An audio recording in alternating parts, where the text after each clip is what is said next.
As a photographer, I loved Clyde Butcher when I met him. He really touched me deeply. He had taken up photography after his son died, but it was a spiritual connection. He'd been a photographer before, but switched to black and white then. And when I first met him, he said, go out into nature with your arms wide open and just be, in nature. And that really spoke to me. My father was a philosopher, and one of my greatest influences was Hildegard von Bingen, who was a mystic in Germany in the 12th century.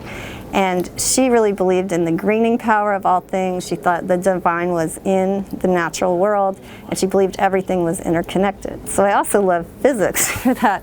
And many physicists are deeply spiritual in a way when you see everything's connected like that. And then Dr. Knight, who wrote an essay for my book, a scientist, he did systems ecology, where you learn how everything is all tied together. So I'm trying to be more immersed in nature, get more people to also connect with nature too, and then realize that we can't actually live outside of nature and we're dependent on nature for our survival.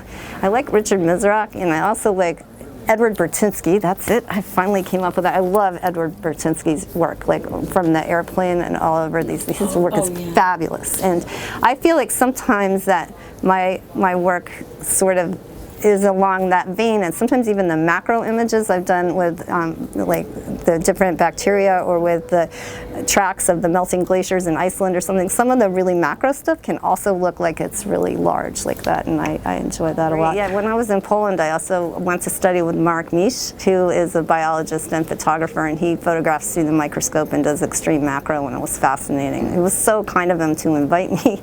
He and his wife put me up for a week and took me into primeval forests where we did these lakes that had been like totally undisturbed and collected samples and then looked at it under the microscope. So somehow looking at things, I feel like that's another direction. I bought my own microscope and I'm doing all this now too, because you can really make that stuff very artistic and it's less depressing. Like I really battle I don't want to get depressed. Like it's very depressing, and I feel like one of the greatest dangers people have is extreme apathy over all of this.